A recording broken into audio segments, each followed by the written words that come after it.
সকলোকে নমস্কাৰ জনাই মই হিমাদ্ৰীয়ে আপোনালোক সকলোকে স্বাগতম জনাইছোঁ হিমাদ্ৰী মৰিগাঁও চেনেলৰ অন্য এটি নতুন ভিডিঅ'লৈকে। প্ৰত্যেক মাহৰ দৰে এইবাৰো আমি পাতিছোঁ ECC ডে। প্ৰত্যেক মাহৰ 19 তাৰিখে আমি পাতোঁ। যিসকলে মোৰ ভিডিঅ' চাই তেওঁলোকে গম পাইছে নিশ্চয় আমি 19 তাৰিখে পাতোঁ। আৰু আজি ECC ডেত উপস্থিত আছে আমাৰ ওচৰৰে যিটো জিলা শিক্ষা আৰু প্ৰশিক্ষণ কেন্দ্ৰৰ তাৰে অধ্যক্ষ মহোদয়, আৰু তাৰ উপৰি আমাৰ CDPO ছাৰ আছে, আমাৰ ডিষ্ট্ৰিক্ট অফিচাৰ বাইদেউ আছে, CDPO ছুপাৰভাইজাৰ বাইদেউ আছে, আৰু তেনেকৈ আজি ECC ডেটো পালন কৰা যাব। আজি ECC ডেৰ বিষয়বস্তু হৈছে এটা মানসম্পন্ন প্ৰাক প্ৰাথমিক শিক্ষা কেন্দ্ৰ, মানে এটা ECC কেন্দ্ৰ কেনেধৰণৰ হ'ব লাগে, ভিতৰৰ পৰিৱেশ কেনেকুৱা হ'ব লাগে, বাহিৰৰ পৰিৱেশ কেনেকুৱা হ'ব লাগে, ল'ৰা ছোৱালীবোৰক আমি কেনেধৰণে শিক্ষা দিব লাগে, কেনেধৰণে বঢ়াব লাগে, প্ৰত্যেকটো কথা তাতে সোমাই পৰে। ঠিক তেনেকুৱা ধৰণৰ এটা ECC কেন্দ্ৰ কেনেকুৱা হ'ব লাগে তাৰ ওপৰতে আমি আজি দিৱসটো পালন কৰিব লাগে। কিন্তু আজি টপিকটোৰ লগত ৰিলেটেড তেনেকুৱা কোনো এক্টিভিটি নাই যেনিবা, কাৰণ ইয়াতে মানে আমাৰ জুন মাহৰ থিম আছিলে, প্ৰত্যেক মাহৰ আমাৰ থিম থাকে। জুন মাহৰ থিম আছিল মই, মোৰ শৰীৰ আৰু পৰিয়াল, এনেকৈ। সেয়ে ভাবিলোঁ আজি মই ছাৰহঁতৰ আগতো অলপ মোৰ শৰীৰৰ অংগসমূহক লৈ এক্টিভিটি কৰোঁ আৰু আপোনালোককো দেখাওঁ। তাই অলপ কৰিবলৈ চেষ্টা কৰিছোঁ। চাই যাওক তেন্তে ভিডিঅ'টো। পোনপ্ৰথমে প্ৰাৰ্থনাৰে আৰম্ভ কৰা যায় কাৰ্যসূচী, তাৰপাছত শৰীৰৰ অংগবোৰক লৈ অলপ এক্টিভিটি কৰোঁ, তাৰপাছত এক্টিভিটি কৰি হোৱাৰ পাছত আমি মিটিঙৰ বাকী কাৰ্যসূচী চলাই নিওঁ। চাই যাওকচোন। এতিয়া তোমালোকে কোৱা, তোমালোকৰ জিলাখনৰ নাম কি? জিলা ৰাজ্যখনৰ নাম দেশখনৰ নাম ভাৰতবৰ্ষ। মৰিগাঁও জিলাৰ উপায়ুক্তজনৰ নাম কি? দেৱাশীষ শৰ্মা। অসমৰ মুখ্যমন্ত্ৰীৰ নাম কি?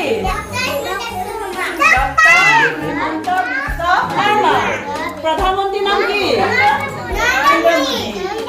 ৰাষ্ট্ৰপতি দ্ৰৌপদী মুৰ্মু। আৰু তোমালোকৰ কেন্দ্ৰটোৰ নাম কৈ দিয়া।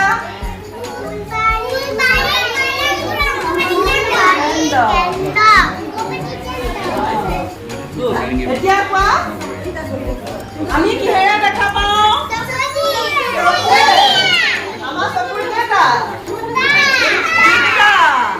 আমি কিহেৰে শুনা পাওঁ? আমাৰ কাণ কেইখন? নাক কেইটা? এটা। আমি কিহেৰে গোন্ধ পাওঁ? কিহেৰে আহাৰ চুবাওঁ? দাঁতেদি। আৰু সোৱাদ কিহেৰে পাওঁ?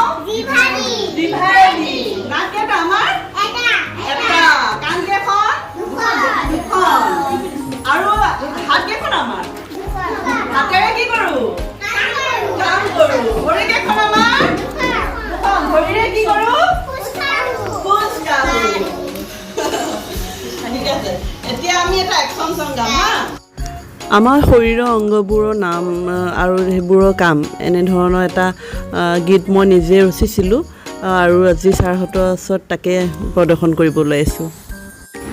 আজি আহা অৰ্থনীহত আজি মই শিকাম, আমাৰ গাৰ অংগবোৰৰ আছেনো কি কাম। এইখন মোৰ সোঁহাত, এইখন হাত বাওঁ, সোঁহাতেৰে জানা আমি ভাত খাওঁ। এইখন মোৰ সোঁ ভৰি, এইখন মোৰ বাওঁ, খোজ কাঢ়ি কাঢ়ি আমি কেন্দ্ৰলৈ যাওঁ। খোজ কাঢ়ি কাঢ়ি আমি কেন্দ্ৰলৈ যাওঁ। সোঁ চকু বাওঁ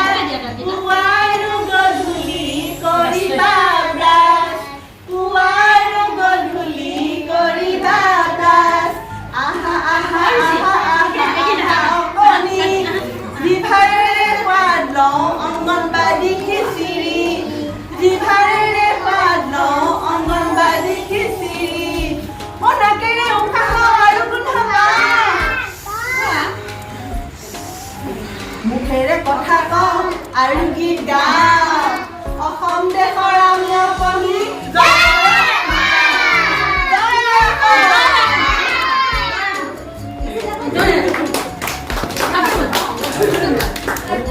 পোনপ্ৰথমে সকলোকে মই স্বাগতম জনাইছোঁ অংগনবাদী কেন্দ্ৰলৈ আজি ইটিচি ডে দিৱসলৈ ইতিমধ্যে সকলো অভিভাৱকে অৱগত হৈছে আমি প্ৰত্যেক মাহৰ 19 তাৰিখে ইটিচি ডে পালন কৰোঁ য'ত মানে সকলো আমি যি প্ৰত্যেক মাহত যি এক্টিভিটি কৰাওঁ যি ধৰণৰ শিক্ষা আমি আজি দিনটো সিহঁতক কৰাওঁ অভিভাৱকসকলৰ আমি দিহা পৰামৰ্শ লওঁ কেনেকুৱা পালে তেওঁলোকে তাতে ছুটি থাকিলেও আমি দিহা পৰামৰ্শ বিচাৰোঁ অভিভাৱকসকলৰ পৰা সেয়ে আজি এই সভাখন ৰখা হৈছে আজি ছুটি আমাৰ 3 ডে ইটিচি ডে আমাৰ এটা থিম থাকে আজি হৈছে মানসম্পন্ন অংগনবাদী কেন্দ্ৰ অংগনবাদী কেন্দ্ৰ বিশেষ কৰিবলগীয়া এক্টিভিটি একো নাই তাতে সেইটো হৈছে ইটিচি কেন্দ্ৰ কেনেকুৱা হ'ব লাগে সেইটো লৈ আমি যিখিনি কৰি থাকোঁ আমাৰ পৰিৱেশটো যেনেকুৱা তাৰ ওপৰতে নিৰ্ভৰ কৰে এটা অংগনবাদী কেন্দ্ৰ কেনেকুৱা তাৰ পৰিৱেশটো তেনেকুৱা সকলোৱে নিশ্চয় আমি ইয়াতে লিখা পঢ়াতকৈ আমি খেলা ধূলাৰ ওপৰত বেছি গুৰুত্ব দিওঁ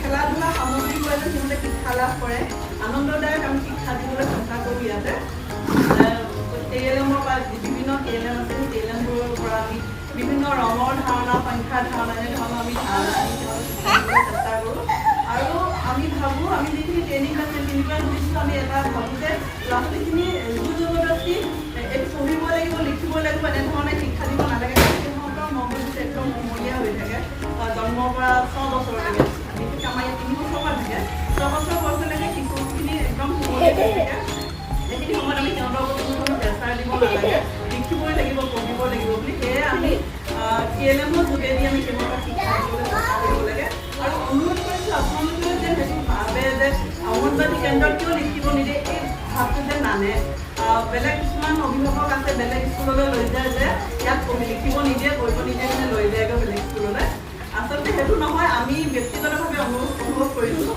সিহঁতৰ শিক্ষা দিব হ'লে মই যিটো দেখিছোঁ অংগনবাদী কেন্দ্ৰত একদম উচিত শিক্ষা পোৱা যায় TLM-ৰ জৰিয়তে হওক বা বিভিন্ন নাচ গান ভংগীমা গীতৰ জৰিয়তে এতিয়া আজি আপোনালোকে যিখন আমি এক্টিভিটি কৰিলোঁ দেখিছে এক্টিভিটিৰ জৰিয়তে তেওঁলোকে জিলাখনৰ নাম ৰাজ্যখনৰ নাম দেশখনৰ নাম সাধাৰণ জ্ঞান সিহঁতৰ কাৰণে উপকাৰী যিখিনি সেইখিনি আমি দিবলৈ চেষ্টা কৰোঁ মই কিমান কি আগবাঢ়িছোঁ বা কিমানখিনি চাৰ্ভিচ দিব পাৰিছোঁ মই নাজানো কিন্তু মই 100% দিবলৈ চেষ্টা কৰোঁ আৰু আজি ইয়াতে আমি 3টা কেন্দ্ৰ আছোঁ গোৱালপাৰী সোণাৰীতে আৰু ফুলবাৰী কল্যাণপুৰ এতিয়া মই ব্যক্তিগতভাৱে মই শিশুখিনি কিন্তু 100% দিব চেষ্টা কৰোঁ আৰু এনেকুৱা এটা চেষ্টা কৰোঁ প্ৰত্যেকটো দিনতে সিহঁতে নতুন শব্দ এটা হ'লে শিকি যায় মই সেইটো চেষ্টা কৰোঁ নতুনকৈ যেন সিহঁতে এটা শিক্ষা লৈ যায় ইয়াৰ পৰা ইয়াৰে পৰিৱেশটো হৈছে কি 3 বছৰৰ পৰা 4 বছৰৰ ল'ৰা ছোৱালীখিনি আমি বেলেগকৈ পঢ়াব লাগে 4 পৰা 5 বছৰখিনি বেলেগ আৰু 5 পৰা 6 বছৰখিনি আমি বেলেগকৈ পঢ়াব লাগে আৰু এক্টিভিটি কৰালে আমি সিহঁতক বৃত্তাকাৰে এক্টিভিটি কৰাব লাগে বা অৰ্ধবৃত্তাকাৰে এক্টিভিটি কৰাব লাগে যিখিনি ইতিমধ্যে আমি কৰিলোঁ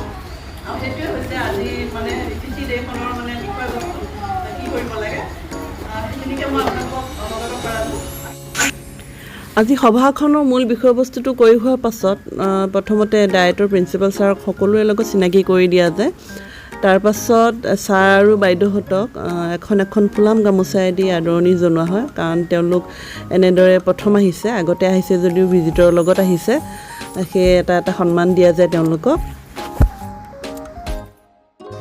আদৰণি পৰ্বটো যোৱাৰ পাছতে ছাৰ বাইদেউ সকলোকো অলপ ক'বলৈ দিয়া হয় কাৰণ আমি যিখিনি এক্টিভিটি কৰিলোঁ তাৰ ওপৰতে তেওঁলোকে কেনেকুৱা পালে কি কথা অলপ ক'বলৈ দিয়া যায় তেওঁলোকে খুব সুন্দৰকৈ কথাখিনি বুজাই দিলে কিন্তু তাতে মানে ছাৰ বাইদেউহঁতৰ মাতটো ইমানেই সৰু আছিল বা বাহিৰত ইমানেই হুলস্থুল আছিল কথাখিনি একদম স্পষ্ট নহয় সেয়ে মই তেনে কৰি দিব লগা হৈছে বাইদেউহঁতে ছাৰহঁতে এটা অংগনবাদী কেন্দ্ৰলৈ কিয় পঠাব লাগে কেনেধৰণে উপকৃত হয় তালৈ পঠালে শিশু তাৰ ওপৰত মানে অভিভাৱকসকলকো খুব সুন্দৰকৈ বুজাই দিয়ে আৰু ইয়াৰ লগে লগে ৰাষ্ট্ৰীয় সংগীত গোৱা যায় সকলোৱে মিলি ৰাষ্ট্ৰীয় সংগীত গোৱাৰ পাছত সভা ভংগ বুলি ঘোষণা কৰা হয় আৰু ভিডিঅ'টো ইমানতে সামৰণি মাৰিলোঁ কেনেকুৱা পালে চাই জনাব আপোনালোকে যদি ভাল পাইছে লাইক এটা কৰি কমেণ্ট কৰি জনাব পুনৰ লগ পাম এটা নতুন ভিডিঅ'ৰ সৈতে আজিলৈ আহিছোঁ ধন্যবাদ